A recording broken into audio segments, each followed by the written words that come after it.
Welcome back to Tutorials Point. In today's video, we are going to learn how to change the password of your Crunchyroll account or simply how to recover your Crunchyroll account. Before starting, you can subscribe to our channel for more videos and updates. So let's get started. So guys, if you really want to recover your Crunchyroll account or simply want to change the password and you're not able to change the password while being simply logged out, all you have to do is first of all tap on it.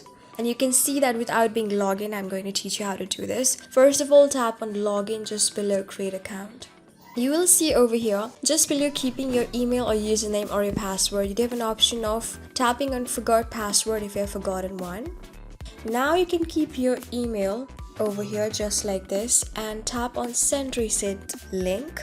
You would be sent a reset link on your email. So I'm going to check my email. So guys, you can see that I do have a notification from Crunchyroll on my email page. On the very top of the list, you can see for resetting my Crunchyroll password. I'm going to tap on it. And here, it's giving us an option to click here to reset our password. I'm simply going to click here. Okay, you can see it's being loaded. Now I can keep my very new password that I want to keep and use again and again. And repeat the password to confirm it. And then I'm going to tap on reset password.